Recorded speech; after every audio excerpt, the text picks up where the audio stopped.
$1.75? You're kidding me, right? Brenda's voice, a rusty saw.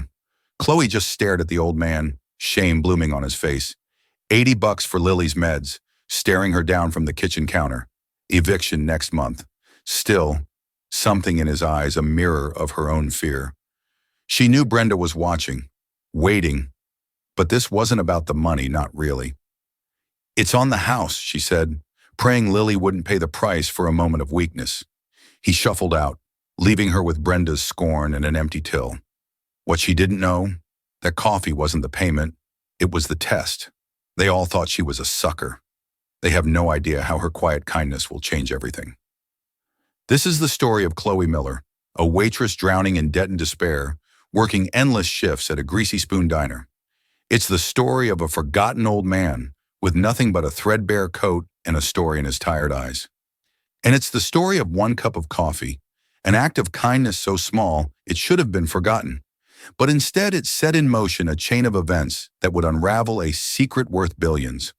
Stay with us as we uncover how a $175 debt paid by a struggling waitress was actually the final question in the most important test of a lifetime. The Morning Dove Diner was less a place of culinary delight and more a museum of minor despairs. It smelled perpetually of stale coffee, sizzling bacon grease, and the faint sweet scent of bleach, fighting a losing battle against time. The red vinyl on the booth seats was cracked like old leather, showing glimpses of yellow foam stuffing beneath. For Chloe Miller, this place was both her prison and her sanctuary. At 26, her life was a tightrope walk over a canyon of debt, and the diner was the flimsy rope she clung to. Her dreams of being a graphic designer, of creating vibrant worlds on a screen, were gathering dust in a portfolio under her bed. Reality was a different kind of art. The art of balancing a tray of steaming plates, of smiling through exhaustion, and of calculating tips down to the last cent. Every penny mattered. Every single cent was a soldier in the war to keep her and her younger sister Lily afloat. Lily was the sun Chloe orbited. At 16, she should have been worried about prom dresses and final exams. Instead, her world had shrunk to the sterile white walls of a hospital room, a battlefield where her own body had turned against her.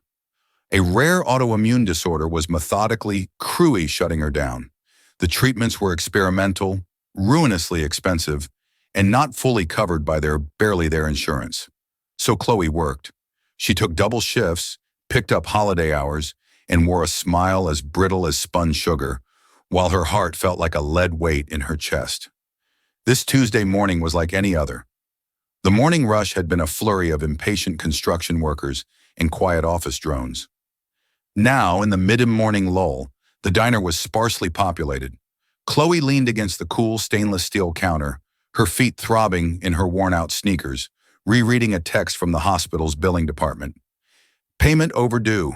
Please remit $2,347,000 W to avoid service interruption. Service interruption?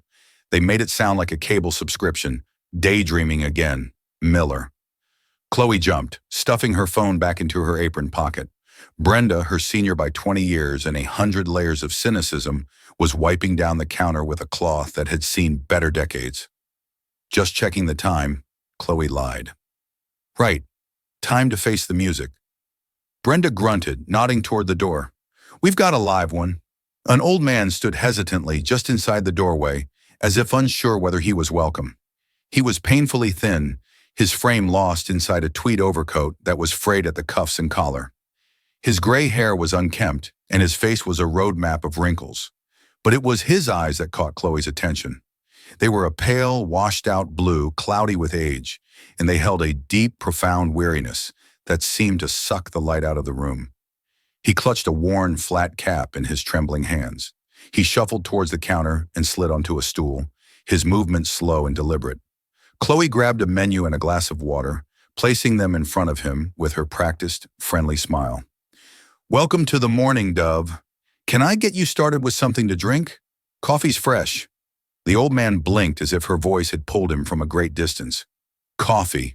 He rasped, his voice thin and dry like rustling leaves. Just coffee. Black. Chloe poured a cup from the pot, the dark liquid steaming in the thick ceramic mug. He wrapped his gnarled, shaky hands around it, letting the warmth seep into his bones. He didn't look at the menu. He just stared into the black depths of the coffee, lost in a world of his own. Chloe went about her work, refilling salt shakers and wiping down tables, but she kept an eye on him. He sat there for nearly an hour, taking slow, infrequent sips. He never said a word.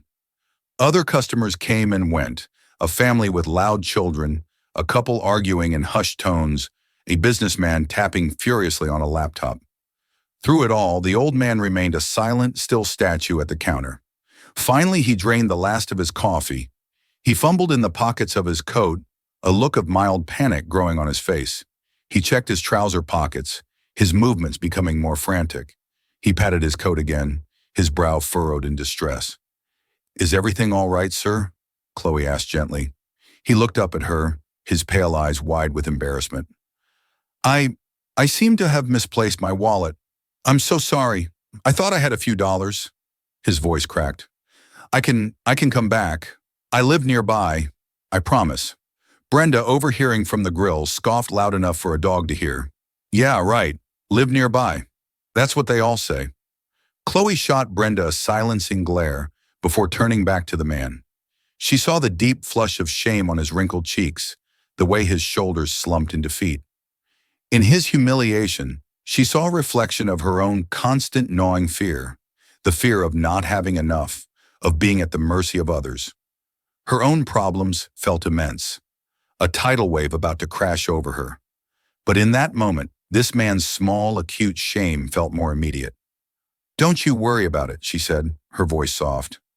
She reached for the check she'd placed by his elbow. It was for $175. "It's on the house today." The man looked stunned.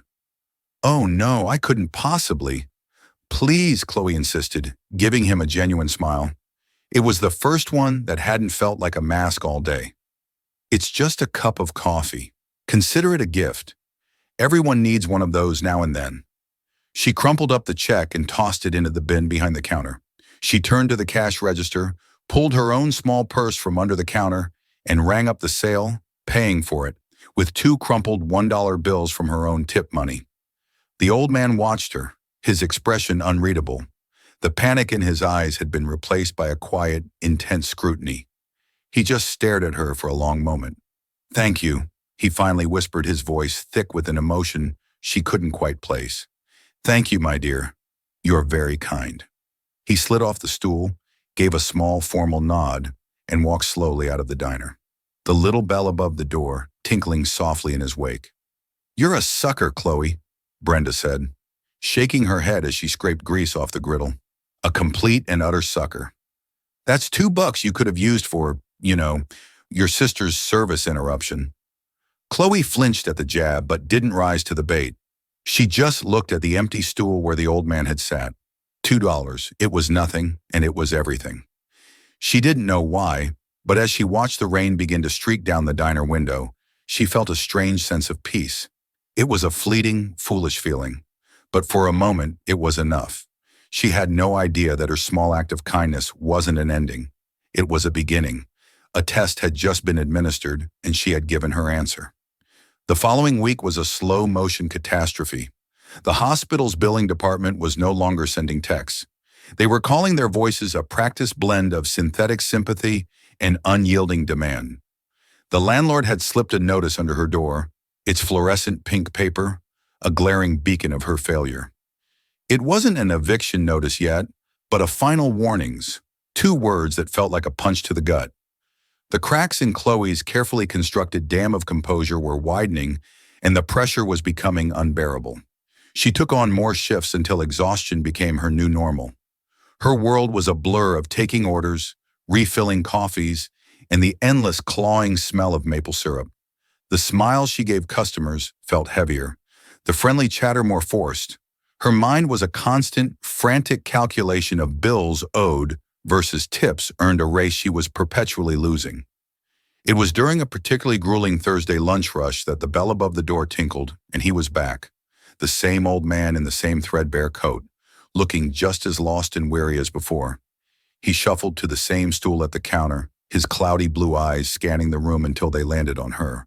A flicker of recognition, or perhaps something else, passed through them. Coffee, please? He rasped, his voice as frail as ever. Black. Chloe's heart did a strange little flutter. She wasn't sure if it was annoyance or relief. Brenda from her perch by the kitchen passed through, rolled her eyes so hard it was a miracle they didn't fall out. Your boyfriend's back, she stage whispered. Hope you're ready to open your wallet again. Chloe ignored her and poured the coffee, placing it in front of him with a small, tired smile. Good to see you again. The man nodded, his gaze fixed on her. You are here again. It's my job, she said with a light shrug. He sat for a long time just as before, nursing the single cup of coffee. The lunch rush swirled around them, a chaotic symphony of clattering plates and shouted orders. Chloe was a whirlwind of motion, but she remained acutely aware of the still point at the counter. He watched her every move. He watched her handle a belligerent customer who claimed his bacon was too crispy, patiently taking it back to the kitchen without argument. He watched her kneel to help a mother pick up a box of crayons her toddler had thrown across the floor. He watched her share a quiet, kind word with a regular and elderly woman who always ate alone. When the rush finally subsided, he was still there. He called her over, his voice barely a whisper. Miss, he said, looking down at the table, I seem to have done a clumsy thing. He gestured to the floor. The half-full sugar dispenser lay on its side. A small mountain of white crystals spread across the grimy linoleum. Oh my heavens, I am so sorry, he mumbled, his face coloring with shame. My hands, they don't always listen to me anymore. Brenda let out an audible sigh from the other end of the counter. For crying out loud, she muttered. Chloe's back HDD. Her feet were screaming. The last thing she wanted to do was get on her hands and knees to clean up a sticky, sugary mess. A hot flash of irritation shot through her. Why did this have to happen now? Why him? But then she looked at his face, the genuine distress in his eyes, the tremor in his hands as he tried uselessly to scoop up the sugar. It extinguished her anger in an instant. This wasn't malice, it was mortality. It was the quiet, clumsy indignity of a body betraying its owner. Please don't you worry about it for a second, she said, her voice softening. It happens to the best of us. It's just sugar. She grabbed a dustpan and brush from the back. As she knelt on the floor, sweeping up the granules, she could feel his intense gaze on her. It was unnerving. It wasn't just the look of an embarrassed old man. It was analytical, penetrating, as if he were looking right through her, weighing and measuring something she couldn't see. When she stood up brushing the dust from her apron, he cleared his throat. I must pay for that and for my coffee. He reached into his pocket and pulled out a small crumpled handful of change. He carefully counted it out onto the counter. It amounted to 97 cents. It is all I have today, he said, his gaze dropping to the coins. I can come back with the rest, I promise. The cost of the coffee was $1.75. The cost of a refilled sugar dispenser was negligible in terms of money, but significant in terms of diner politics. Brenda was staring at her, a smug. I told you so. Look on her face. This was it. This was the moment to cut him off, to tell him not to come back unless he could pay to protect what little she had. It was the sensible thing to do. Chloe looked at the pathetic pile of coins. She looked at the man's worn-out shoes. She thought of the pink notice on her apartment door and the robotic voice from the hospital's billing department. Every instinct of self-preservation screamed at her to say no. Instead, she pushed the coins back towards him. You keep that, she said quietly. You might need it for a bus or something. She took out her own wallet and paid for his coffee again, her movements quick and decisive. This one's on me, too. Don't worry about the sugar. The man didn't thank her this time. He just stared at her, his cloudy eyes seeming to clear for a moment, revealing a startling, sharp intelligence. He slowly scooped the coins back into his pocket, his gaze never leaving her face.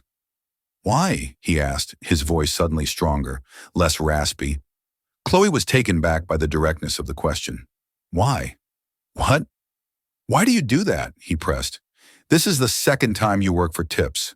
You cannot afford to give away your earnings. It wasn't a question, it was a statement of fact, and it hit a little too close to home.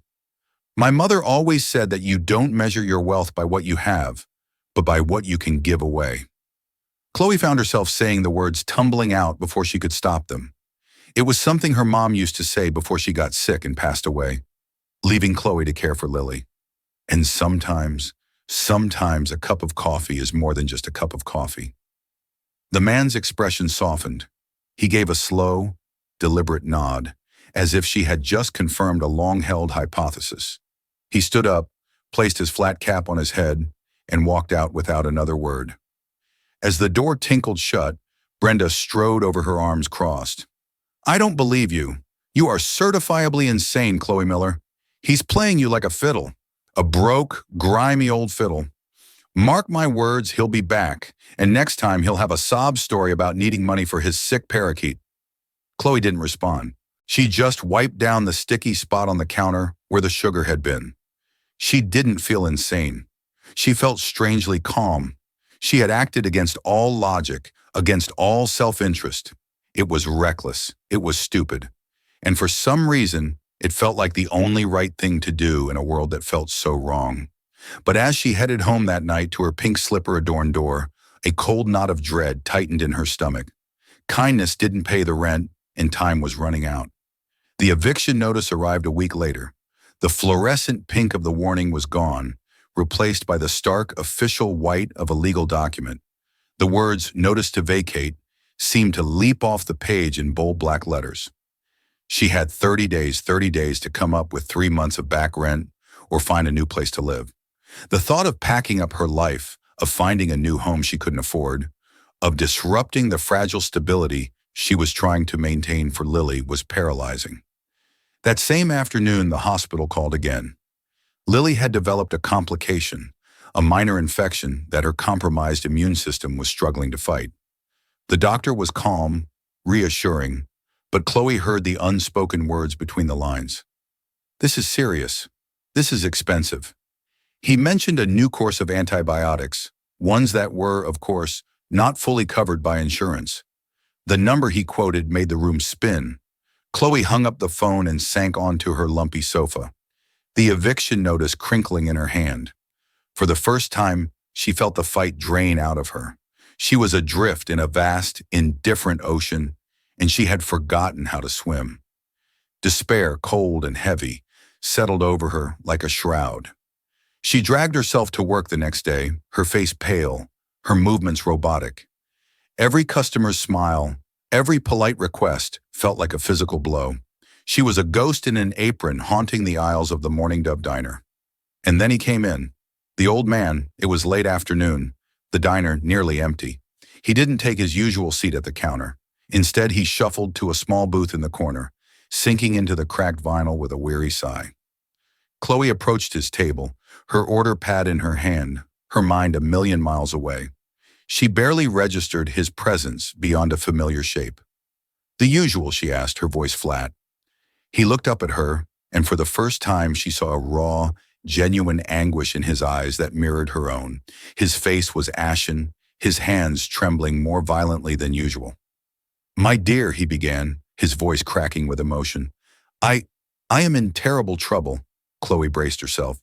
"Here it comes," she thought, Brenda's cynical voice echoing in her head. "The sick parakeet. It's my granddaughter," he said, his voice dropping to a conspiratorial, desperate whisper. "It's her birthday today. She's 7.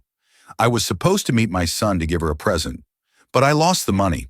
I had $50 saved up for weeks. It must have fallen out of my pocket on the bus." He looked down at his empty, trembling hands. "I can't show up empty-handed. Not on her birthday. It would break her little heart. And my son, he would be so disappointed in me." He looked up at her, his pale blue eyes swimming with unshed tears. "I don't know who else to ask. I know I have no right. But could you possibly lend me $20? "Just 20? I'll pay you back. I get my pension check next week. I swear on my life I will come back and pay you." Chloe stood frozen, the pen hovering over her notepad. $20. To her at that moment, it might as well have been 20,000. It was the gas money she needed to get to the hospital for the next week. It was the groceries she was planning to buy on the way home. It was a tiny fraction of what she owed, but it was tangible. It was hers. Everything in her screamed, though. The rational part of her brain, the part that was staring at the eviction notice, taped to her refrigerator, told her to walk away. He was a stranger, a mooch, a con artist preying on her good nature. Brenda would laugh her out of the diner. But his story, a granddaughter's birthday, the fear of disappointing his son, it was so specific, so painfully human.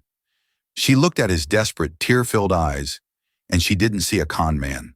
She saw a grandfather. She saw the same desperation she felt every time she looked at Lily. The same gut-wrenching fear of letting down the person you love most in the world. Her resolve crumbled. "Wait here," she whispered.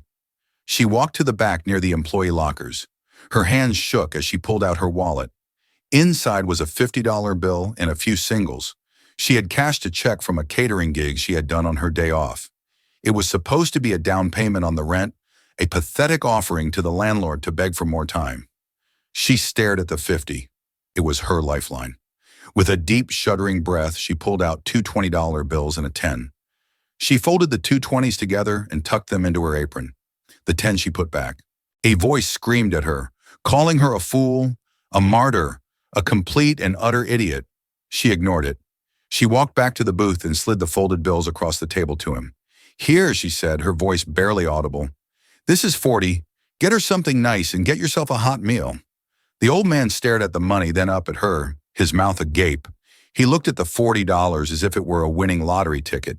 He seemed genuinely, profoundly shocked. I only asked for 20, he stammered. I know Chloe said, a strange, almost reckless calm settling over her. But a 7-year-old deserves something special for her birthday. She was at rock bottom. She had nothing left to lose, it felt.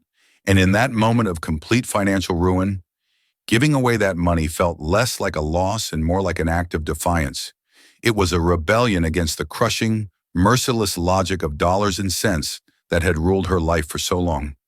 He reached across the table, and for the first time he touched her. His hand was surprisingly warm, his skin paper thin. He gently clasped her wrist. "Are you sure?" he asked, his voice filled with a raw, searching intensity. "You look as though you carry the weight of the world on your shoulders." A single tear escaped Chloe's eye and traced a path down her cheek. She quickly wiped it away. "I'm sure," she said, her voice thick. "Just make your granddaughter happy." He held her gaze for a long moment, his own eyes shining. He slowly released her wrist, picked up the money, and tucked it carefully into an inside pocket of his coat. He stood up, his movements more steady than she'd ever seen them. "I will not forget this, Chloe." "Miller," he said, his voice clear and firm. Chloe froze. He had used her full name. She always wore a name tag, of course, but he said it with such purpose, such finality. Before she could ask, he turned and walked out of the diner, leaving her standing by the booth, the imprint of his warm hand still on her wrist, and a $40 hole where her hope had been. She felt a profound emptiness, a certainty that she had just made the biggest mistake of her life. She had given away her last lifeline on a sob story. Her rebellion felt hollow, now replaced by the cold, hard reality of her situation. She had nothing left. The test was over, and she was sure she had failed. For 2 days after the $40 transaction, the old man did not appear. Chloe found herself scanning the door. Every time the bell tinkled, a knot of anxiety and regret tightening in her stomach. Brenda was merciless. "So, has Grandpa Warbucks returned with your fortune yet?" she'd ask with a sneer. "Or did he and his granddaughter take a trip to Bermuda on your grocery money?" Chloe had no defense. The act that had felt so defiant in the moment now just felt stupid. The $40 she had given away had become a symbol of her own foolishness. She had to borrow money from a fellow waitress just to put gas in her car to visit Lily, a humiliation that stung more than any of Brenda's taunts.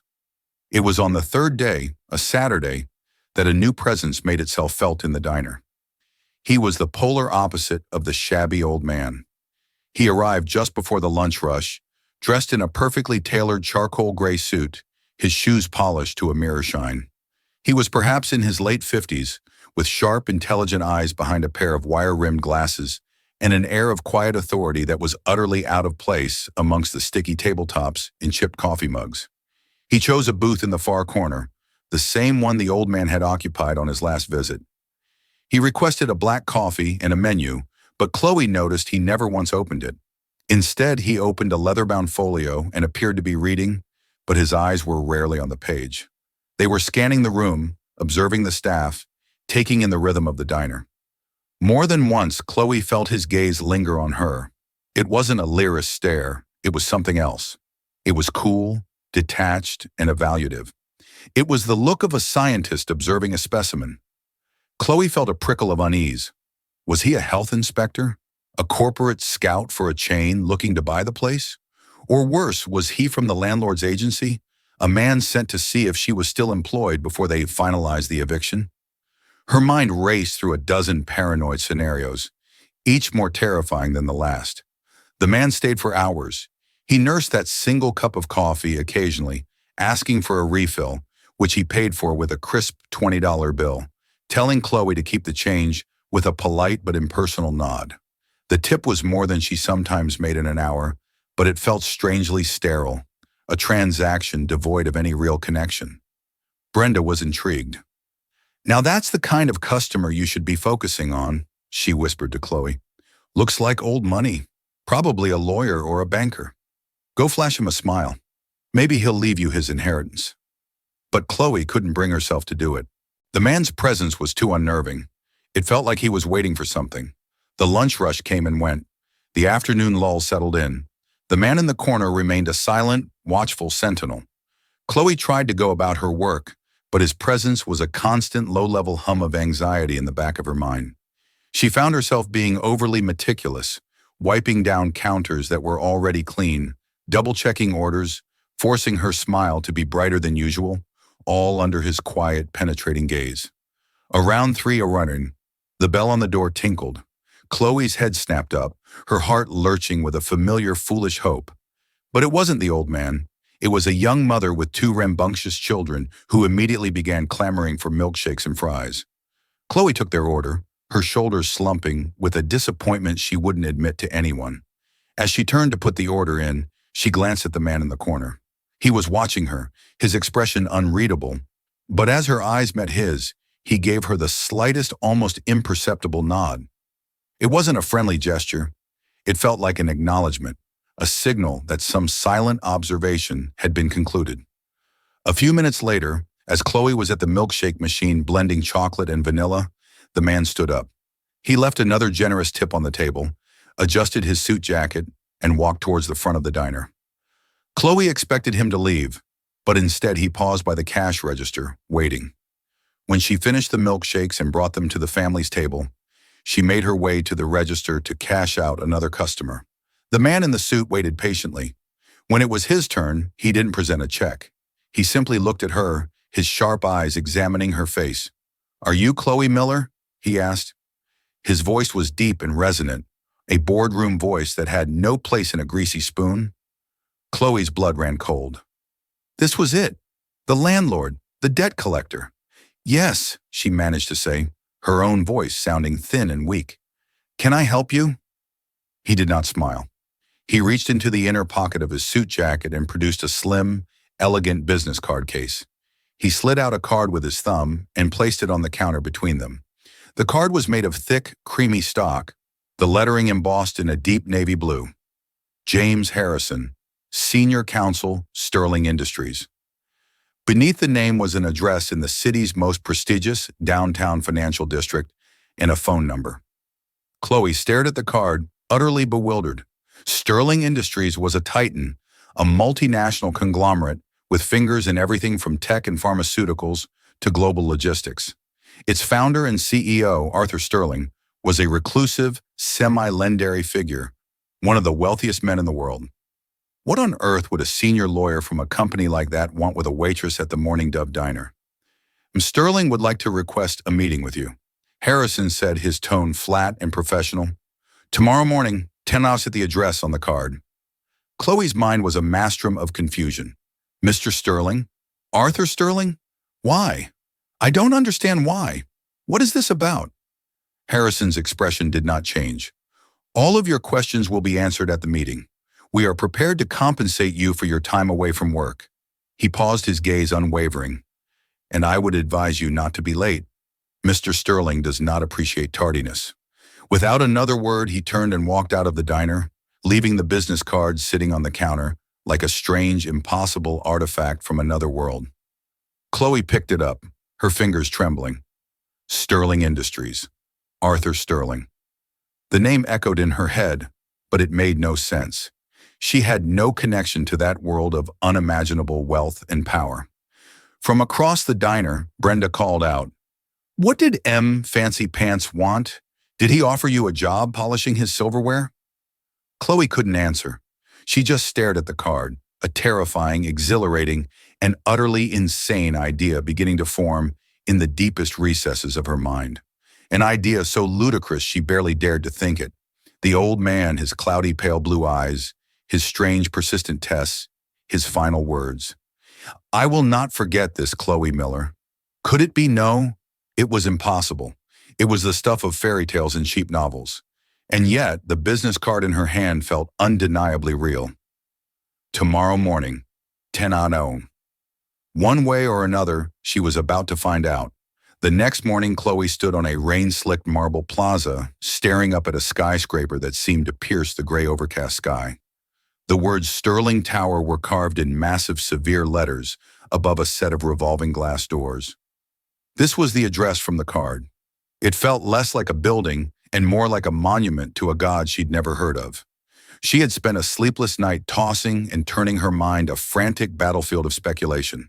She'd called the diner and begged for the morning off, offering to work a double shift the next day to make up for it. Her manager, swayed by the desperation in her voice, had reluctantly agreed. Now standing at the foot of this glass and steel behemoth, she felt a crippling wave of imposter syndrome.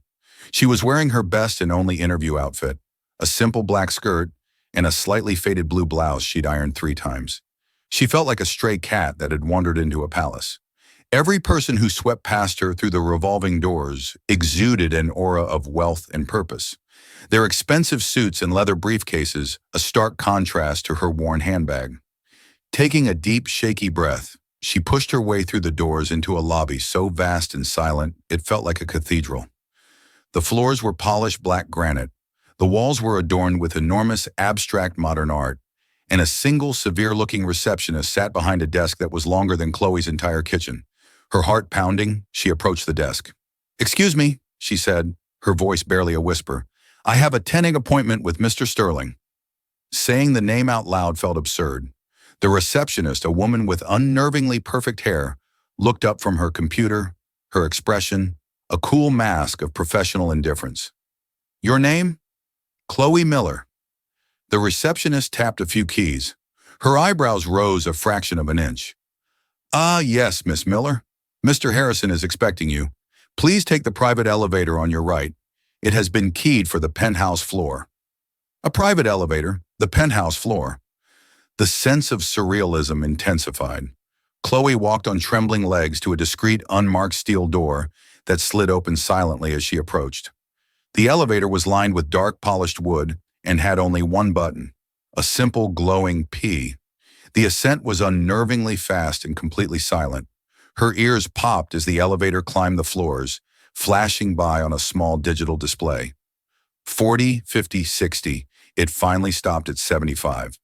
The doors opened not into a hallway, but directly into a room that took her breath away. It was an office, but it was larger than her entire apartment. 3 of the walls were floor-to-ceiling windows, offering a staggering panoramic view of the entire city laid out below like a map. The gray clouds that had seemed so oppressive from the street were now a dramatic backdrop. A massive mahogany desk, clear of all clutter, except for a single sleek laptop, sat facing the windows. The carpets were so thick they muffled her footsteps completely. James Harrison, the lawyer from the diner, stood waiting for her. He was dressed in the same impeccable gray suit. "Miss Miller, thank you for coming. Please have a seat." He gestured towards 2 plush leather chairs positioned in front of the desk. As Chloe sat down, her eyes were drawn to a series of framed photographs on a credenza behind the desk.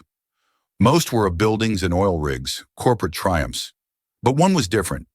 It was a black and white photo of a smiling, handsome young man with his arm around a beautiful woman with kind, laughing eyes. The young man was a stranger, but there was something vaguely familiar about his features. "Can I offer you something?" Harrison asked. "Coffee, water." "Water would be fine, thank you." Chloe managed to squeak. Harrison poured a glass of water from a crystal carafe and handed it to her. Her hand was shaking so badly she had to use both to hold the glass steady. I know you must have many questions. Harrison began taking the seat opposite her, and I assure you they will all be answered. Mr. Sterling will be with you shortly. He wanted me to begin by extending his apologies. Apologies? Chloe asked, confused. For what? For the deception? Harrison said, his face unreadable. It was, however, a necessary component of his endeavor. Before Chloe could ask what he meant, a side door she hadn't noticed opened, and a man walked in. He was tall and wore a perfectly tailored navy blue suit.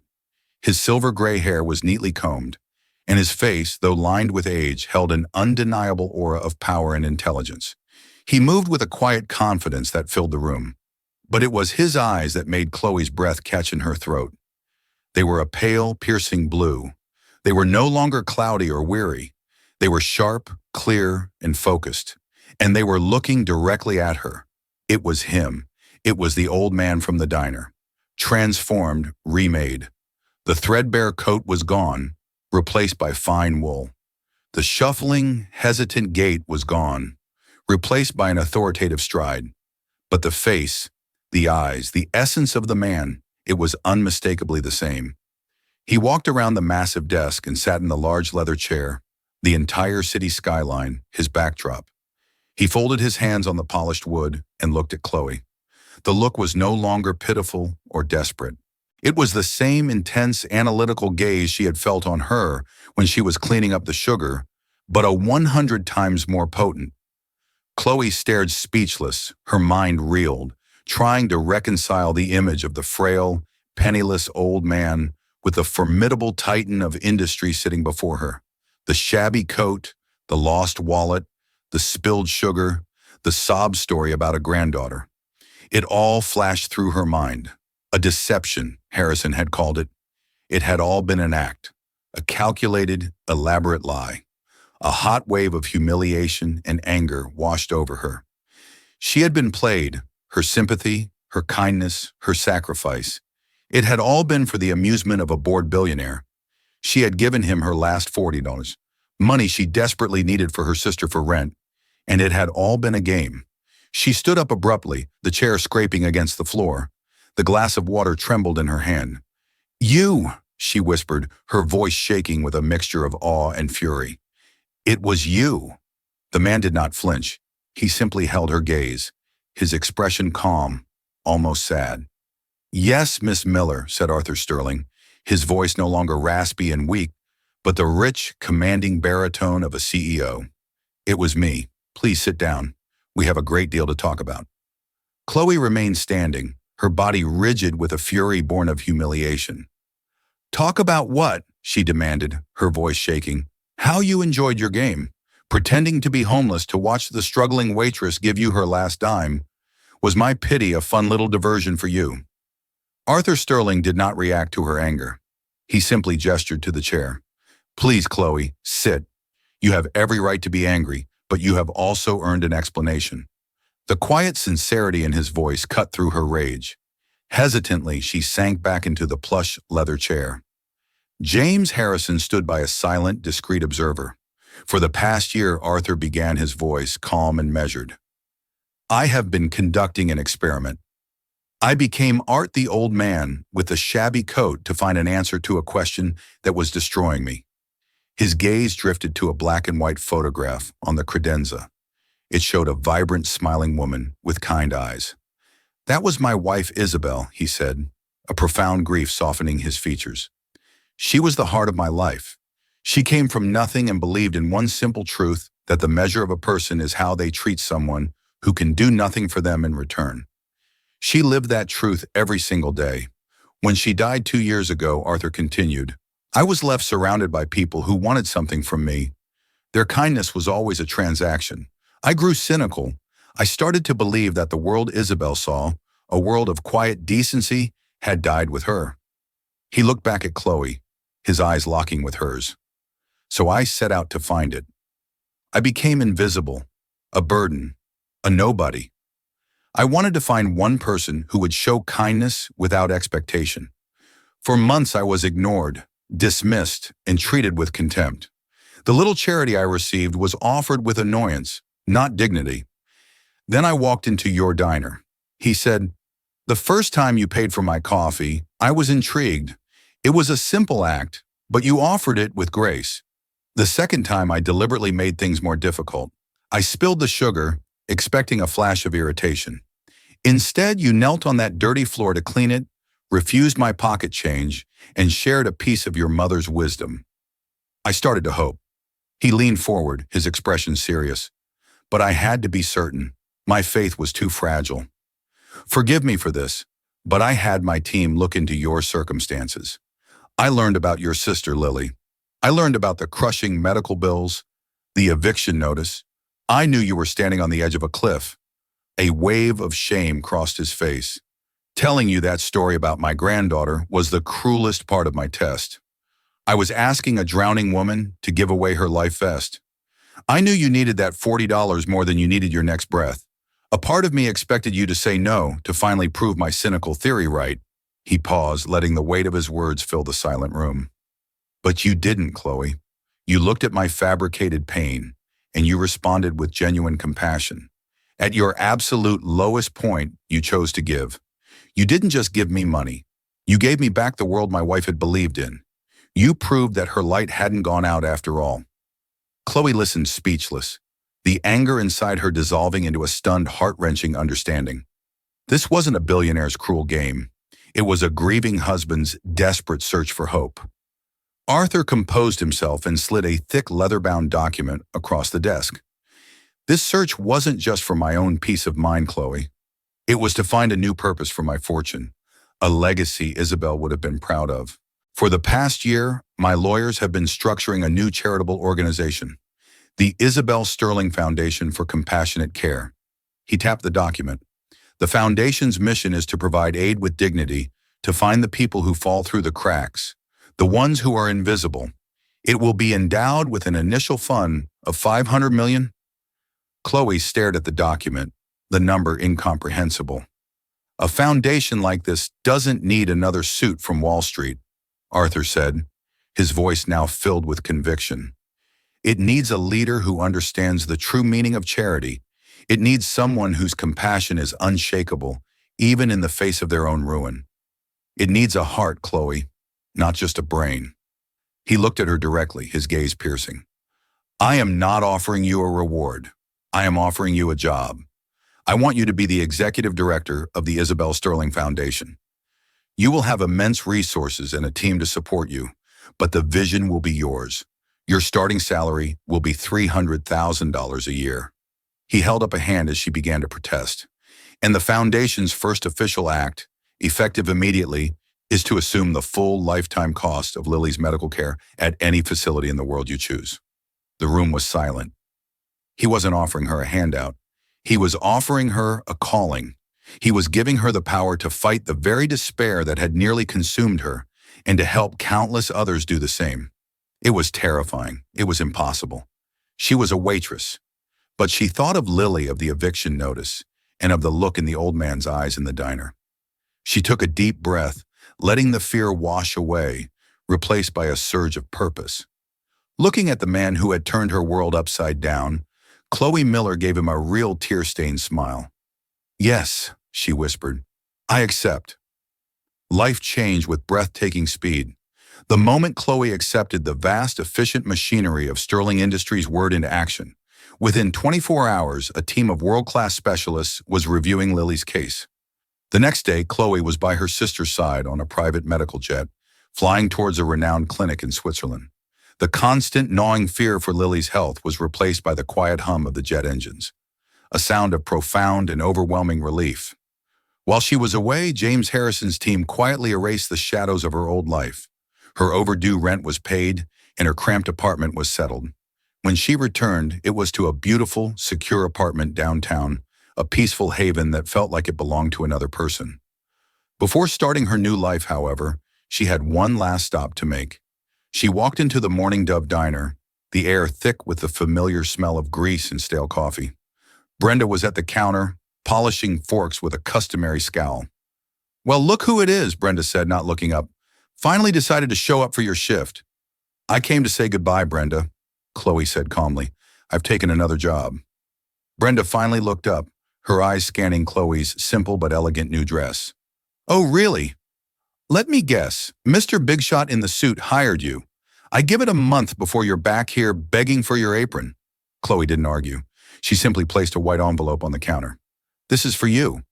Suspicious, Brenda tore it open. Inside was a cashier's check for $25,000. Her jaw dropped, the cynical mask she wore every day, shattering completely. What? What is this? She stammered, her voice barely a whisper. My mother used to say that sometimes people are sharp because the world has been unkind to them, Chloe said softly. I thought it was time the world was a little kind to you. Take a vacation. Fix your car. Just know that things can get better. Chloe turned and walked toward the door. But that old man, Brenda called out, her voice trembling. Who was he? Chloe paused and looked back at her former colleague, who was staring at the check as if it were an alien artifact. He was just a man who needed a cup of coffee, she said, and walked out for the last time. Her new office was on the 74th floor of Sterling Tower, with the same breathtaking view as Arthur's. She quickly filled the walls not with expensive art, but with photographs that mattered. Lily smiling in a sunlit garden in Switzerland, the faces of the first families helped by the foundation's initiatives. She was not a waitress anymore, but she was still serving people now on a scale she could never have imagined. Arthur was a true mentor, guiding her through the complexities of finance and management, but always trusting the compassionate instinct he had hired her for. She learned that she had a natural gift for cutting through red tape and seeing the human being at the heart of every problem. Months later, Arthur walked into her office carrying two simple, thick ceramic mugs, the kind from the diner. He handed one to her. It was black coffee. I thought you might need a break, he said, standing beside her as they looked out over the city. Do you ever miss it? The simplicity of your old life? Chloe thought for a moment. The familiar, bitter taste of the coffee, a ghost on her tongue. She remembered the bone-deep exhaustion, the constant fear. I miss some of the people, she admitted, but I don't miss the desperation. For so long I believed that my kindness was a weakness, an expense I couldn't afford. That $40 I gave you, it felt like the end of the world. She turned from the window to face him, her eyes clear and full of a quiet strength. I was wrong, she said. It wasn't an expense. It was the single greatest investment I ever made. Arthur Sterling smiled, a genuine warmth reaching his pale blue eyes. In that shared moment, they weren't a billionaire and his employee, but two people whose lives had been forever changed by a simple, profound belief that the true wealth of a person is measured only by what they are willing to give away. Chloe Miller's story teaches us a powerful lesson that we often forget in our busy, cynical world. You never know the true impact of a single act of kindness. Her compassion wasn't a transaction. It was a reflection of her character. She didn't give because she thought she would get something in return. She gave because it was who she was, even when she had nothing left. Arthur Sterling wasn't just looking for a kind person. He was looking for a leader whose wealth was measured in empathy, not dollars. This story is a reminder that the best parts of humanity often shine brightest in the darkest moments. The smallest gesture can be the key that unlocks a destiny you never knew was waiting for you. If this story touched your heart and reminded you of the power of compassion, please help us share it. Hit that like button. Share it with someone who needs to hear an inspiring message today. And be sure to subscribe to our channel for more real-life stories that uncover the extraordinary in the ordinary. What's the kindest thing a stranger has ever done for you? Let us know in the comments below. We'd love to hear your